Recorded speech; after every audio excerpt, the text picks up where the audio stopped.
জামাতের কর্মীরা সারা পৃথিবীতে কালেমার দাওয়াত দিয়ে। সুপ্রিয় দর্শক মণ্ডলী, এই সেই মাহফিল আঞ্জুমানে খেদমতে কোরআন সিলেট দীর্ঘ ৩৩ বছরে ৯৯ বার আলোচনা করেন বিশ্বনন্দিত মুফাসসিরে কোরআন আল্লামা দেলোয়ার হুসাইন সাঈদী। মাহফিলটি ১২ বছর পর পুনরায় চালু হলো বিশিষ্ট ইসলামী চিন্তাবিদ, লেখক ও গবেষক ডক্টর মিজানুর রহমান আজহারের মাধ্যমে। সুপ্রিয় দর্শক, এই মাহফিলটি ৩ দিন ব্যাপী। প্রথম দিন আলোচনা করেন বিশিষ্ট ইসলামী চিন্তাবিদ হযরত মাওলানা আব্দুল্লাহ আল আমিন। আমরা বহু পরামর্শ দেখেছি এই ৫৩-৫৪ বছর। কেউ চালিয়েছেন ২৫ বছর, কেউ চালিয়েছেন ১৬ বছর, কেউ চালিয়েছেন ৯ বছর, কেয়ারটেকার গভর্নমেন্টটা কয়েক বছর। সব দেখা শেষ। সবার নামের আগে মুহাম্মদ ছিল, যাদের ধর্মের নাম ইসলাম ছিল, কিন্তু কেউ ন্যূনতম নামাজের একটা আইন পর্যন্ত পাশ করতে পারেন নাই। সব দেখা শেষ। আগামীর দেশ হলো ইসলামের দেশ, কোরআনের দেশ। রাজি আছেন কারা কারা? হাত উঁচু করে দেখান মুসলমান।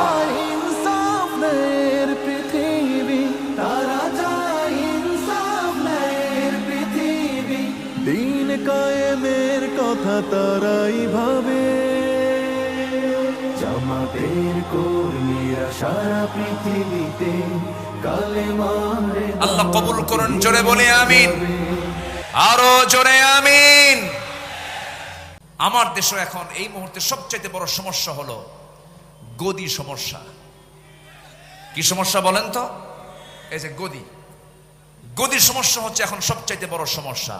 এখন যে সরকার আমার দেশে আছে, অস্থায়ী না স্থায়ী? অস্থায়ী। তাহলে এখন সামনে যে সিচুয়েশনটা আসতেছে, এই সিচুয়েশনে একটি সরকার, কল্যাণ সরকার, এটি কল্যাণ রাষ্ট্র গঠনের জন্য প্রয়োজন কিনা বলেন? প্রয়োজন। মনে হয় এই ব্যাপারে কোরআন কোনো বক্তব্য দেয়নি। আসতে বলে, কোরআনে ব্যাপারে বক্তব্য আছে না নাই? আসতে বলবেন না, আছে না নাই? মুক্ত মনে ভালো করে কথা বলতে দেয়নি ১৬ বছর। এই মঞ্চ থেকে আমি আব্দুল্লাহ আল আমিন, আমাকে কতবার যে ধরছে হিসাব নাই। মাহফিল শেষে প্রশাসন ধরে নিয়ে চলে গেছে থানায়। সম্মানিত বন্ধুগণ, অসংখ্য আলেমকে ধরে জেলখানায় তাদেরকে রাখা হয়েছে। বিশেষ করে একজন ব্যক্তির নাম না নিলে অনেক বড় কৃপণতা হয়ে যাবে। এদেশের তাফসীর মাহফিল অঙ্গনের নক্ষত্র, কিংবদন্তি, সুপারস্টার, মরহুম মকবুর শহীদ আল্লামা দেলাওয়ার হোসেন সাঈদ রাহিমাহুল্লাহ। সম্মানিত ভাইয়েরা, আলেমদের অবদান কি শুনুন, একটু বলি। ২০০৯ সালে আমার জীবনের প্রথম হজ ছিল। আমি ২০০৯ সালে হজে যাই। সেই বছর ছিল আল্লামা সাঈদ রাহিমাহুল্লাহর জীবনের শেষ হজ। সেই হজ তার জীবনের শেষ হজ ছিল। রয়্যাল গেস্ট হয়ে তিনি গিয়েছিলেন হজে। মিনা, মুজদালিফা, আরাফা, একই বছর হজে ছিলাম। হুজুরকে প্রশ্ন করা হলো, হুজুর দেশের অবস্থা খুবই খারাপ। টিপাই মুখে বাঁধের আন্দোলন তখন চলছিল সিলেটের দিকে। সেই সময় তাকে বলা হলো, দেশে আন্দোলন চলছে, ওইদিকে মামলাও রেডি হয়ে গেছে, ট্রাইব্যুনাল গঠন হচ্ছে, আপনার মনে হয় দেশেই থেকে যাওয়া ভালো হবে। সৌদি গভর্নমেন্ট আপনাকে নাগরিকত্বও দিবে, আপনি দেশে থেকে যান। উনি মুস্কি হাসি মেরে বললেন, সাঈদী পালায়া থাকে না। কি সাঈদী পালায়া থাকে না? আমার দেশ, আমার সংগঠন, আমার কর্মী, আমার নেতা বিপদে থাকবে, সাঈদী পালায়া থাকবে বাইরে। এই চরিত্র রাসূল আমাকে শিখান নাই। উনি বাইরে থাকেন নাই, উনি ফিরেছেন। সাহসিকতা নিয়ে ফিরেই তিনি ২০১০ সালের ৩০শে জুন গ্রেফতার হয়েছেন। সেই ২০১০ সালের ৩০শে জুন ২০২৩ সালের ১৩ই আগস্ট, এই ১৩ বছরের মতো এই দীর্ঘ সময় তিনি যে জেলখানায় ছিলেন তার মুখে কি কখনো হতাশার কোনো ছাপ দেখতে পেয়েছেন আপনারা? শেষ বিদায়ের সময় তার মুখে কি কান্না ছিল না হাসি ছিল? তিনি হেসে বিদায় নিয়েছেন, গোটা জাতিকে তিনি কাঁদিয়ে রেখেছেন। সম্মানিত ভাইয়েরা, যার বক্তৃতা শুনে অসংখ্য পথহারা মানুষ পথের দিশা পেয়েছে, অবাধ্য সন্তান বাপমার সেবা করা শিখেছে তার বক্তৃতা শুনে। সেই দেশ গড়ার, সেই নাগরিক তৈরি করার মহান এই কারিগর আল্লামা সাঈদীকে 13 বছর শুধু জেল নয় ছেলে রেখে, শুধু জেলখানায় নয় হাজতে রেখে অবর্ণনীয় সীমাহীন অত্যাচার করা হয়েছে রিমান্ডে নিয়ে। চোখের পানিতে জায়নামাজ ভিজেছে, চোখের পানিতে জেলখানার বালিশ ভিজেছে। সম্মানিত ভাইয়েরা, সম্মানিত বন্ধুগণ, শেষমেশ এই পাশবিক শক্তি দিল্লির প্রেসক্রিপশনে চিকিৎসার নাম করে হসপিটালে নিয়ে ইমাম আবু হানিফার সেই একই পথ ধরে তাকে বিষ প্রয়োগ করে শহীদ করা হয়েছে।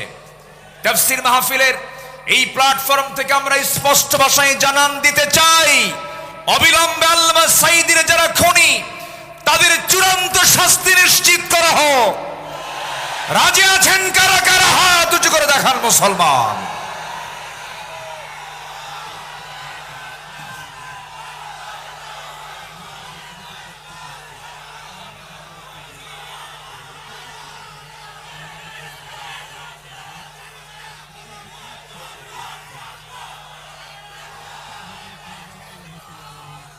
আল্লাহ কবুল করুন, জোরে বলে আমিন, আরো জোরে আমিন। আমার বিশ্বাস আল্লামা সাঈদীর সুরেই কথা বলতে চাই। উনি বলেছেন গোটা পৃথিবীর মধ্যে একমাত্র বাংলাদেশেই ইসলামী হুকুমত কায়েম হওয়ার জন্য একটা উর্বর জমিন, এটা বাংলাদেশ। এই জমিন আল্লাহর দিন কায়েম হবে, জোরে বলি ইনশাআল্লাহ, আর জোরে বলি ইনশাআল্লাহ। আসুন আমরা বর্তমান দেশের যে সংকট, একটি কল্যাণ রাষ্ট্র, ইসলামী রাষ্ট্র গঠনে রাসূলুল্লাহর আদর্শ কি ছিল এবং আমাদের করণীয় কি, এই বিষয়ে কিছু কথা বলতে চাচ্ছি। শুনবেন? রাজি আছেন তো? কিন্তু সময় তো কম, আমাকে শেষের দিকে যেতে হচ্ছে আস্তে আস্তে। আমি খুব বেশি সময় আর পাবো না, আমি খুব দ্রুত শেষ করে দেব। মাহফিল কমিটিকে ধন্যবাদ। এক যুগেরও বেশি সময় ধরে আঞ্জুমানে খেদমতে কোরআনের এই মাহফিল হতে দেয়নি ফেরেশতারা। ফেরেশতারা বলবো না, ফেরেশতাই তো বলবো। ফেরেশতা দেখা যায় না, ওদেরও তো এখন দেখা যায় না, ওরা তো নাই। অযোগ্য, ব্যক্তিত্বহীন নেতৃত্ব ছিল বিগত সময়ে, যাদের মুখের ভাষা ছিল হলো মূর্খদের মতো, ব্যক্তিত্বহীনদের মতো। প্রায় প্রায় বলতো খেলা হবে, বলতো না? এই জাতীয় বক্তব্য কি একজন সচেতন ব্যক্তির মুখ থেকে বের হতে পারে? মান কানা ইউমিনু বিল্লাহ ওয়াল ইয়াউমিল আখির ফালইয়াকুল খায়রান আও ইয়াসমুত। যে ব্যক্তি আল্লাহর প্রতি বিশ্বাস করবে, পরকালকে বিশ্বাস করবে, সে যদি কোনো কথা পায় ভালো কথা বলবে, যদি কথা না পায় চুপ থাকবে। চুপ থাকাটাও নাজাত। বহু লম্বা সময় আমার নবী মাঝে মাঝে চুপ থাকতেন, কোনো কথাই বলতেন না। যত কথা কম যার জীবনে, গুনাহ তার জীবনের সবচাইতে কম। ইসলামী রাষ্ট্র গঠনের রাসূলুল্লাহর আদর্শ কি ছিল? নাম্বার 1, আমার নবীজির ইসলামী রাষ্ট্রের 1 নম্বর দিক ছিল হলো, তিনি যা প্রতিষ্ঠা করেছেন এর মধ্যে 1 নম্বর হলো তাওহীদকে তিনি প্রতিষ্ঠা করেছেন। জোরে বলে সুবহানাল্লাহ। কি প্রতিষ্ঠা করেছেন? তাওহীদ। আল্লাহ রাব্বুল আলামিন বলেন, কুল ইন্নামা ইউহি ইলাইয়া আন্নামা ইলাহুকুম ইলাহুন ওয়াহিদ ফাহাল আনতুম মুসলিমুন। সূরাতুল আম্বিয়া 108 নম্বর আয়াত। হে রাসূল, আপনি বলে দেন আমার প্রতি ওহী প্রেরণ করা হয়, তোমাদের ইলাহ একক আল্লাহ, সুতরাং তোমরা কি আত্মসমর্পণকারী হবে না? প্রশ্ন করা হচ্ছে, রাসূলকে এই কথা বলে দেওয়া হলো। নবীজি মক্কার মাটিতে মার খেয়েছেন না মার দিয়েছেন? বলেন বলেন বলেন, মার খেয়েছেন না মার দিয়েছেন? আর মদিনার মাটিতে সে মার খেয়েছেন না মার দিয়েছেন? তাহলে দিনের জন্য মায়ের খাওয়াও সুন্নাত। মায়ের জোরে মায়ের মায়ের দেওয়াও সুন্নাত। রাসূল কি হাতে অস্ত্র নেননি? হাতে অস্ত্র নেননি? ঘোড়ায় চড়েন নাই? লৌহ বর্ম পরিধান করেন নাই? বর্ষা হাতে নেন নাই? আমার নবীর ঘরের ফার্নিচার ছিল হলো বর্ষা, তরবারি। আমার নবীর ঘরের ফার্নিচার ছিল এগুলো। সম্মানিত ভাইয়েরা, আমার নবীজি শিরককে মূলোৎপাটন করেছেন এবং তিনি বলেছেন বয়স্তু কাসরাতিল আসনাম, মূর্তিকে চুরমার করে দেওয়ার জন্য আল্লাহ তাআলা আমাকে দুনিয়াতে পাঠিয়েছেন। আল্লাহু আকবার বলেন। আবার ভুল বুঝবেন না, আব্দুল আল আমিন আজকে বলে গেছে মূর্তি যা আছে সব ভেঙে ফেলো, এটা আবার উল্টা বুঝবেন না। এখানে আমার নবীজি যখন মক্কার বাসিন্দা ছিলেন 13 বছর, ওই 13 বছর আমার নবীজি মক্কার ভিতরে ওই কুরাইশদের সাজানো 360টা মূর্তি তারা কাবার ভিতরে পর্যন্ত রেখেছিল। রাসূল সরাতে পারেন নাই, কারণ সেই সময় তার হাতে কোনো ক্ষমতা ছিল না। তখন মক্কার সিটি মেয়রও ছিল Abu Jahl. City mayor K ছিল? আবু জেহেল। রাসূল পারেন নাই। আমার নবীজি ডোর টু ডোর কালিমার দাওয়াত দিতে লাগলেন। একদিন কাবা শরীফ আমার রাসূল নামাজ আদায় করছিলেন। আবু জেহেল এবং কুরাইশদের কিছু নেতারা সব এই দাওয়াতকে উপহাস করলো, ঠাট্টা করলো। এক পর্যায়ে আবু জেহেল অন্যদেরকে বলল, কে আছো? উটের জবাই করা তাজা ভুঁড়ি মুহাম্মাদের পিঠে নিক্ষেপ করবে যখন সে সেজদায় যাবে। আমার নবীজি সেজদায় গেলেন। পাপিষ্ঠ এই নরাধমগুলো একটু মায়াও করল না। রাসূল যখন রুকুতে গেছেন সেই সময় নবীর পিঠে উটের পচা একটা নারী ভুঁড়ি রাসূলের পিঠে চাপায়া দিয়েছে। আমার নবীজি ওজন সহ্য করতে না পেরে মুখ থুবড়ে জমিনে পড়ে গেলেন। সিরাত ইবনে হিশাম গ্রন্থে এসেছে, ফাতিমা রাদিয়াল্লাহু তাআলা আনহা দৌড় মেরে এসে নবীকে সেই জায়গা থেকে উটের পচা নারী ভুঁড়িগুলো সরায় দিয়ে তাকে সেখান থেকে তুললেন। আমার নবীজি সেই দিন কাদা কাদা কণ্ঠে দুহাত উঁচু করে একটা দোয়া করেছিলেন। সেই দোয়াটা হলো, সেই দোয়ার মধ্যে বদদোয়া ছিল, নাম ধরে ধরে দোয়া করেছেন। তিনি বলেছেন, আল্লাহ আমর ইবনু হিশাম ওরফে আবু জাহেল, উতবা ইবনু রবিআ, শাইবা ইবনু রবিআ, ওলীদ ইবনু উতবা, উমাইয়া ইবনু খালফ, উকবা ইবনু আবু মুআদ, উমরা ইবনু ওয়ালিদ, এদেরকে পাকড়াও করো, এদেরকে তুমি আল্লাহ ধ্বংস করো। নবীর যে সেই বদদোয়া কবুল হতে বেশি সময় লাগে নাই, সবগুলো তার কিছুদিনের ব্যবধানে বদরের প্রান্তরে বদর কূপের মধ্যে সবগুলো জাহান্নামে চলে গেছে। সেই নবীজি মক্কা বিজয়ের পর কাবা ঘরে ঢুকে সমস্ত মূর্তিকে ভেঙ্গে ফেলে সেই রাষ্ট্রে তিনি তাওহীদ প্রতিষ্ঠা করে সফল হয়েছেন। আল্লাহু আকবার বলেন। তিনি কখনো শিরককে প্রশ্রয় দেননি। আমাদের করণীয় কি? এই প্রেক্ষাপটে সমাজ এবং রাষ্ট্রে প্রচলিত শিরক ইসলাম বিরোধী পদক্ষেপের বিরুদ্ধে সকল মুসলিম এক হয়ে সোচ্চার হতে হবে। তাওহীদের শিক্ষা ও বার্তা আমাদের পরিবার, সমাজ, রাষ্ট্র সব জায়গায় ছড়িয়ে দিতে হবে। আন্তর্জাতিক পর্যায়ে ইসলামিক মিডিয়া, শক্তিশালী লেখনী, অনলাইন প্ল্যাটফর্মের মাধ্যমে বিশ্বব্যাপী তাওহীদ প্রতিষ্ঠায় একটি শক্তিশালী প্রেক্ষাপট তৈরি করতে হবে। নাম্বার 2, একটি ইসলামী রাষ্ট্র গঠনের রাসূলের আদর্শ কি ছিল? আমার রাসূল যে রাষ্ট্র গঠন করেছেন তার 2 নাম্বার দিক ছিল হলো সকল হিংসা দূর করে সেখানে তিনি ভ্রাতৃত্ব প্রতিষ্ঠা করেছিলেন। জোরে বলি সুবহানাল্লাহ। আল্লাহ রাব্বুল আলামিন বলেন, ইন্নামাল মুমিনুনা ইখওয়াতুন ফাআসলিহু বাইনা আখাওয়াইকুম ওয়াত্তাকুল্লাহ। সূরাতুল হুজুরাত আয়াত নাম্বার 10। আল্লাহ পাক বলছেন, নিঃসন্দেহে মুমিনরা হলো পরস্পরের ভাই ভাই। কোনো কিছু যদি সমস্যা হয়ে যায় তোমরা ইসলাহ করে নেবে, পরস্পরে তোমরা ঠিকঠাক করে নেবে। সাবধান, ওয়াত্তাকুল্লাহ, আল্লাহকে ভয় করো, ভ্রাতৃত্বের বন্ধন যেন কখনো নষ্ট না হয়। জোরে বলি সুবহানাল্লাহ।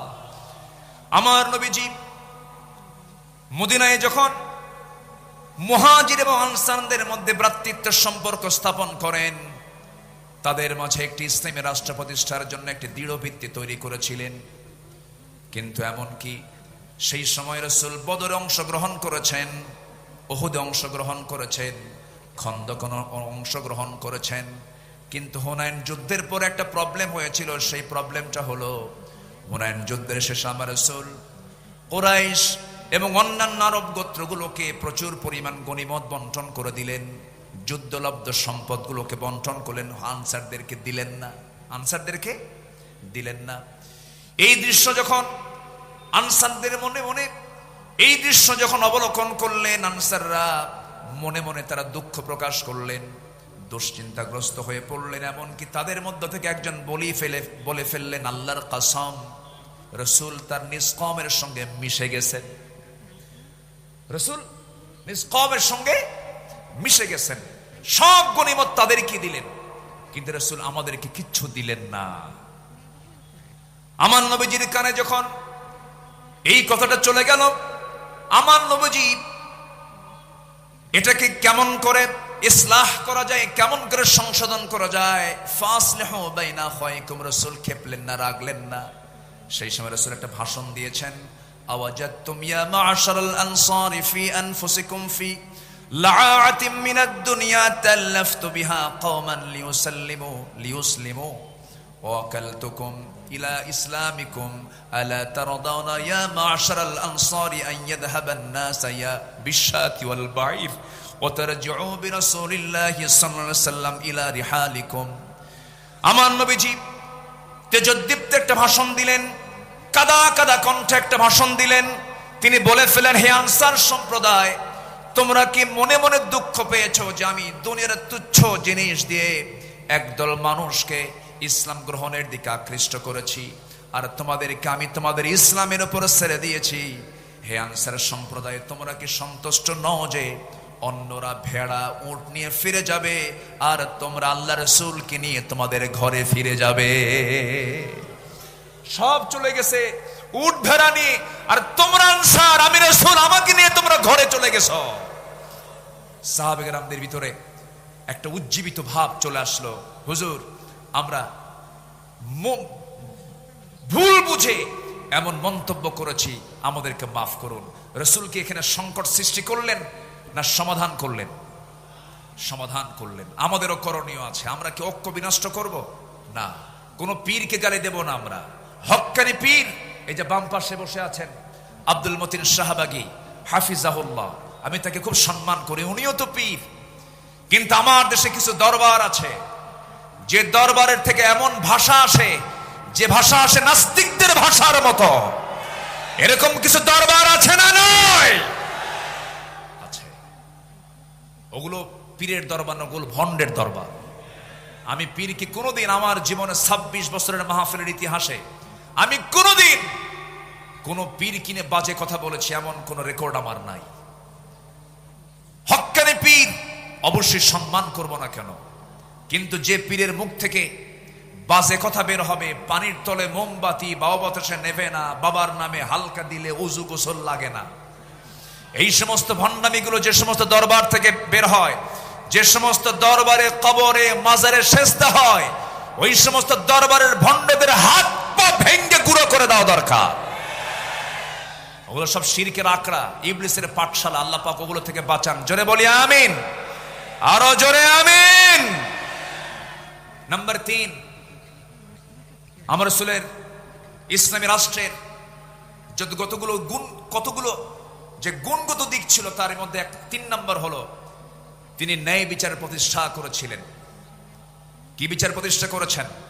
ন্যায় বিচার। কারণ আল্লাহ পাক সূরা নাহলের 90 নম্বর আয়াতে বলেছেন, ইন্নাল্লাহা ইয়া'মুরুকুম বিল আদলি ওয়াল ইহসানি ওয়া ইতা'i যিল কুরবা ওয়া ইয়ানহা আনিল ফাহশাই ওয়াল মুনকারি ওয়াল বাগি ইয়া'ইদুকুম লা'আল্লাকুম তাযাক্কারুন।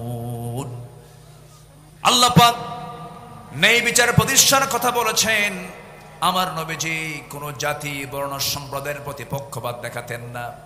এমনকি একটা ঘটনা সবার জানা আছে, ফাতিমা নামে একজন সম্ভ্রান্ত পরিবারের মহিলা চুরি করে ধরা পড়ে। আস-সারিকু ওয়াস-সারিকাতু ফাকতাউ আইদিয়াহুমা, চুরি করে যখন একজন মহিলা চোর যখন ধরা পড়ে গেল, রাসূল বললেন কোনো কথা নাই, হাত কেটে ফেলো। বিচারক মুহাম্মদ সাল্লাল্লাহু আলাইহি ওয়াসাল্লাম বললেন হাত কেটে ফেলো। ওই সম্ভ্রান্ত পরিবারের মহিলাটার নাম ছিল ফাতিমা। তার বংশের লোকজন সব সাইয়েদনা ওমর ফারুকের কাছে এসে বলছে, ওমর ফারুক রাদিয়াল্লাহু তাআলা আনহু, তোমার কথা আমাদের রাসূল শুনবেন, একটু আমাদের জন্য সুপারিশ করা যায় কিনা? তিনি বললেন ঠিক আছে, আমি যাব। নবীর সামনে গিয়ে দাঁড়ালেন, রাসূলকে লক্ষ্য করে বলছেন, ইয়া রাসূলুল্লাহি, দেখুন তো সম্ভ্রান্ত পরিবারের যেহেতু একজন মহিলা হাত কাটলে কেমন হয়, মান সম্মানটা নষ্ট হয়ে যায়। আমার নবীজি সেই সময় রক্তিম আকারের চেহারা ধারণ হলো, রাসূলের চেহারা লাল হয়ে গেল এবং তিনি বলে ফেললেন, আল্লাহি লাউ আন্না ফাতিমাতা বিনতে মুহাম্মাদিন সারাকাত লাকাতাতু ইয়াদাহা, আল্লাহর কসম করে বলি, যদি এই মুহূর্তে ওই ফাতিমা না হয়ে যদি বিশ্বনবী মুহাম্মদ বিন আব্দুল্লাহর যদি কলিজার টুকরা মেয়ে ফাতিমা যদি চুরি করে ধরা পড়তো, আমি রাসূল সবার চোখের সামনে এনে আমি রাসূল নিজে আমি আমার মেয়ের হাত কেটে দিতাম। জোরে বলি আল্লাহু আকবার। আইন সবার জন্য কি? আইন সবার জন্য কি? সমান। নাম্বার 4 হলো সামাজিক দায়িত্ব এবং দরিদ্রদের সহযোগিতা ছিল আমার রাসূলের, মানে একটি রাষ্ট্রের অন্যতম একটা বৈশিষ্ট্য ছিল। সামাজিক দায়িত্ব এবং দরিদ্রদের সহযোগিতায় তিনি ব্যস্ত থাকতেন, কারণ অফি আমওয়ালিহিম হাক্কুল লিসাইলি ওয়াল মাহরুম। রাসূল এত দান করতেন, তার দানটা এত বেশি ছিল, তিনি বলেছেন আমার কাছে যদি উহুদ পরিমাণ সমান সোনা থাকতো, লাউ কানা লিমিসলু উহুদিন যাহাবান, তাহলে পছন্দ নয় যে তিনি 3 দিন অতিবাহিত হওয়ার পর তার কিছু অংশ আমার কাছে থাকুক, এটা আমি পছন্দ করতাম না, 3 দিনই সব শেষ করে দিতাম। আল্লাহু আকবার। তিনি এত পরিমাণ তিনি দান করতেন, ডান হাতে বাম হাতে যা ছিল সব তিনি দিয়ে দিতেন। রাসূল যখন মারা যাবেন, আম্মা জান আয়েশা রাদিয়াল্লাহু তাআলা আনহা রাসূলকে তার উরুতে শোয়ায় রেখেছেন। আমার নবীজি দুনিয়া থেকে বিদায় নেবেন, বিদায় লগন যখন চলে এসেছে, রাসূল বলছেন, আয়েশা রে, আমি মনে হয় বাঁচব না, দুনিয়া থেকে বিদায় নিয়ে নেব। ওরে আয়েশা, আমি যদি দুনিয়া থেকে বিদায় নিয়ে নিই, আমার ঘরে কোনো সম্পদ থাকুক আমি চাই না। অতএব আমি তোমাকে জানায় দিচ্ছি, দেখো তো ঘরের মধ্যে কোনো কিছু আছে নাকি। তন্ন তন্ন করে খুঁজে বের করা হলো 6টা স্বর্ণের টুকরা হাতের তালুতে নিয়ে রাসূল বললেন, আয়েশা, এতটুকুন সম্পদ আমি দিন প্রতিষ্ঠার কাজে আমি দান করে দুনিয়া থেকে বিদায় নিতে চাই। জোরে বলে সুবহানাল্লাহ। আমার নবীজি বসে আছেন, একদিন একজন নবীর কাছে বুরদা চাদর নিয়ে আসলেন, এটি পরার জন্য দিলেন। রাসূল সেই বুরদা নামক চাদরটা এমন ভাবে গ্রহণ করলেন যা তার খুব প্রয়োজন ছিল, গায়ে জড়ায়া নিলেন। এক সাহাবী চাদরটা দেখে বলছেন, হুজুর, আপনি যদি কিছু না মনে করেন আমি চাদরটা আমার পছন্দ, আপনি আমাকে দিবেন কিনা? রাসূল মুস্কি হাসি মেরে সঙ্গে সঙ্গে তার পছন্দের চাদরটা তার গায়ে দিয়ে দিলেন। আমার নবীজি দিয়ে দিলেন, অবলীলায় দিয়ে দিলেন, কোনো আফসোস করলেন না। পরে একজন সাহাবী, যে লোকটা চাদর চেয়েছিল, যে সাহাবী তাকে জিজ্ঞাসা করলেন, ও ভাই, নবীর পছন্দের সেই চাদরটা তোমার নেওয়ার কি দরকার ছিল? তুমি কি রাসূল থেকে সেটা কেন চেয়ে নিলা? তিনি বলছেন, আল্লাহর কসম করে বলি, দুনিয়ার কোনো পার্থিব স্বার্থের জন্য নয়, বরকতের জন্য আমি নিয়েছি। কারণ আমি ওসিয়ত করতে চাচ্ছি এই চাদরটা যেন আমার কাফনের কাপড় হয়। জোরে বলি সুবহানাল্লাহ। বুখারী শরীফের 6036 নম্বর হাদিস এটা। সম্মানিত ভাইয়েরা, এই জন্য আমরা উদার হব সামাজিক কাজে, দরিদ্রদের ব্যাপারে আমরা উদার হব। জোরে বলি ইনশাআল্লাহ। নাম্বার 5, রাষ্ট্রীয়ভাবে ইসলামী শিক্ষা প্রতিষ্ঠিতকরণ। অকুর রব্বি জিদনি ইলমা। আমার রাসূল যুদ্ধবন্দীদের মুক্তি দিতেন শিক্ষার বিনিময়ে। আল্লাহু আকবার বলেন। এমন রেকর্ড আছে না নাই? রাসূল শিক্ষার জন্য খুবই নিবেদিত প্রাণ ছিলেন। নাম্বার 6, আন্তর্জাতিক সম্পর্ক স্থাপন। আল্লাহ রাব্বুল আলামিন বলেন, ওয়া ইন জানাহু লিস-সালমি فاجنح لها وتوكل على الله إنه هو السميع العليم সূরা আনফাল আয়াত নাম্বার 61। যদি তারা সন্ধির প্রতি ঝুঁকে পড়ে তাহলে তুমিও তার প্রতি ঝুঁকে পড়ো এবং ভরসা করো কার উপরে? আসতে বলবেন না, কার উপরে? আমার নবী মদিনা রাষ্ট্র থেকে তিনি রোম সম্রাট হেরাক্লিয়াসকে চিঠি লিখেছেন, মিম মুহাম্মদ সাল্লাল্লাহু আলাইহি ওয়াসাল্লাম ইলা হেরাকাল, হেরাকালকে লক্ষ্য করে তিনি চিঠি লিখেছেন, আসলিম, আত্মসমর্পণ করো। এই যে জোরালো একটা চিঠি তার কাছে লিখে দিলেন রোম সম্রাট হেরাক্লিয়াস। এই চিঠিখানা পড়ে সভাসদবৃন্দকে ডাক দিয়ে বলতেছে, ও সভাসদবৃন্দ, এই যে চিঠিখানা যার পক্ষ থেকে এসেছে, মদিনার রাষ্ট্রের রাষ্ট্রপতি মুহাম্মদ সাল্লাল্লাহু আলাইহি ওয়াসাল্লামের পক্ষ থেকে এসেছে। এই চিঠির ভাষা প্রমাণ করে হেরাক্লিয়াসের পায়ের নিচের এই মাটির অংশ মুহাম্মদ একদিন দখল করে ছাড়বে। জোরে বলি আল্লাহু আকবার। আমরা কোনো রাশাকে ভয় পাবো না, আমরা কোনো পরশক্তিকে ভয় পাবো না। রাশা বাঁচাবে না, আমেরিকা বাঁচাবে না, হিন্দুস্তান বাঁচাবে না, কেউ আমাকে বাঁচাবে না, কেউ আমাকে রক্ষা করতে পারবে না। আমাকে বাঁচাবেন তিনি কে? তার বড় প্রমাণ কোন গোয়েন্দা সংস্থার রিপোর্টে ছিল না 5 আগস্টের এই প্রেক্ষাপট তৈরি হবে। এটা করে দিয়েছেন তিনি কে? আসতে বলেন, তিনি কে? যুব সমাজ, এই রক্তকে ভোলা যাবে না। নবীর আদর্শ উজ্জীবিত হও। তোমার হাতে আগামীর বাংলাদেশ, আগামীর নেতৃত্ব তোমার হাতে। কোন চোর, বেঈমান, চরিত্রহীন, লম্পট, চাঁদাবাজদের হাতে কোন নেতৃত্ব আমরা দেব না। আল্লাহ কবুল করুন। জোরে বলি আমিন, আরো জোরে আমিন। নাম্বার 7, বিপদে আপদে সংগ্রামের সমস্ত পরিস্থিতিতে মহান আল্লাহর উপরে পূর্ণ তাওয়াক্কুল করা, মহান আল্লাহর সাহায্যের ওয়াদা। এটা ছিল নবীর রাষ্ট্রের একটি গুরুত্বপূর্ণ দিক। রাসূল সবসময় ভরসা করতেন কার উপরে? আসতে বলবেন না, কার উপরে? আমার বিজয় কার হাতে? বিয়াদিকাল খাইর, সব কল্যাণ কার হাতে? অতুইজ্জু মান তাশা ওয়া তুযিল্লু মান তাশা, কার হাতে? আল্লাহর হাতে। ইদহুমা ফিল গার ইদ ইয়াকুলু লিসাহিবিহি লা তাহজান ইন্নাল্লাহা মা'ানা ফাআনজালাল্লাহু সাকিনাতাহু আলাইহি ওয়া আইয়াদাহু বিজুনুদিন লাম তারাওহা। আল্লাহু আকবার বলেন। সম্মানিত ভাইয়েরা, সময় কম, আমি সামারাইজ করে বলছি। নাম্বার 8, ন্যায়ের পথে নিজেকে অবিচল রাখা। পরিবার ও সমাজের ন্যায় শৃঙ্খলা প্রতিষ্ঠা করা ছিল রাসূলের রাষ্ট্রের একটি গুরুত্বপূর্ণ নীতি, একটি মূল নীতির একটি অংশ ছিল। আমরাও এদিকে খেয়াল করব। জোরে বলি ইনশাআল্লাহ। নাম্বার 9 হচ্ছে পরামর্শ ভিত্তিক নেতৃত্ব। নেতৃত্ব হবে একক না পরামর্শের ভিত্তিতে? বলেন, আমার রাষ্ট্রের, আমার রাসূলের রাষ্ট্রের একটি গুরুত্বপূর্ণ অংশ ছিল রাসূল এমনকি স্ত্রীর কাছ থেকেও পরামর্শ নিয়েছেন। আল্লাহু আকবার বলেন। সম্মানিত ভাইয়েরা, সম্মানিত দ্বীনি বন্ধুগণ, আর 2টা পয়েন্ট আমি বলতে চাচ্ছি। নাম্বার 10 হচ্ছে রাসূল সাল্লাল্লাহু আলাইহি সাল্লাম রাস্তাতে লাগলো এবং তার চোখ দিয়ে অশ্রু গড়িয়ে পড়ল। রাসূল উটটির কাছে গিয়ে তার মাথায় হাত বুলিয়ে আদর করলেন এবং উটটি কান্না থামালো। তিনি জিজ্ঞেস করলেন, এই উটের মালিক কে? আমার নবীজি উটটির মাথায় হাত রাখলেন, কান্না থেমে গেল। রাসূল প্রশ্ন করলেন, মার রাব্বু হাদাল জামাল লিমান হাদাল জামাল? ফাজা ফাতা মিনাল আনসারি ফাকালা লি ইয়া রাসূলাল্লাহ ফাকালা আফালা তাত্তাকিল্লাহ ফি হাদিহিল বাহিমাতি আল্লাতী মাল্লাকাক আল্লাহু ইয়াহা ফাইন্নাহু শাকা ইলাইয়া আন্নাকা তুজিউহু ওয়া তুযিবুহু।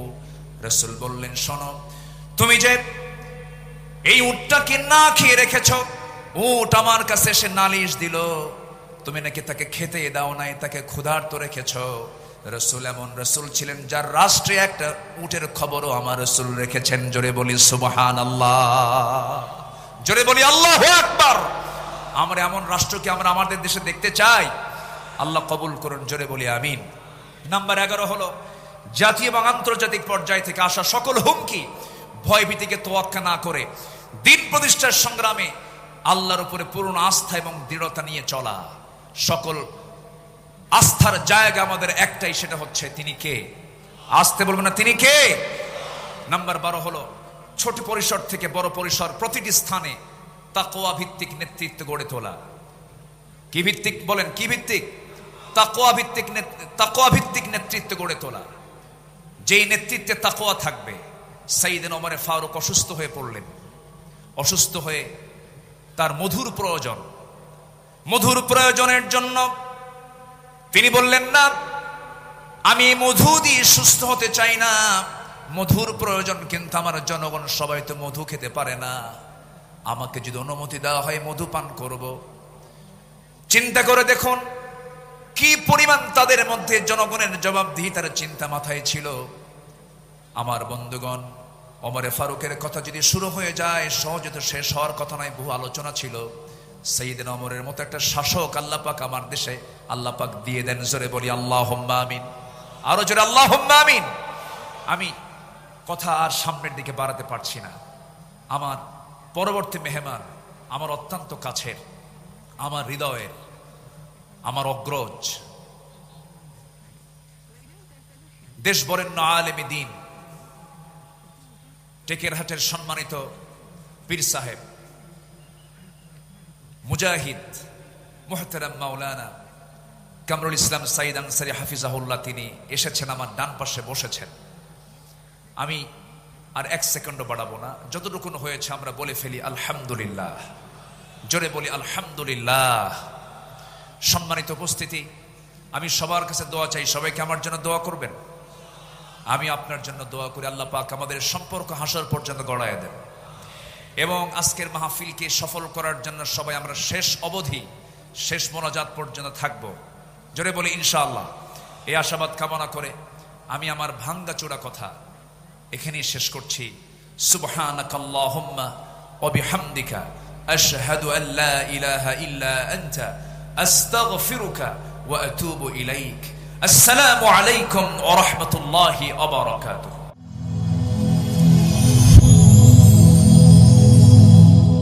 Rose TV 24.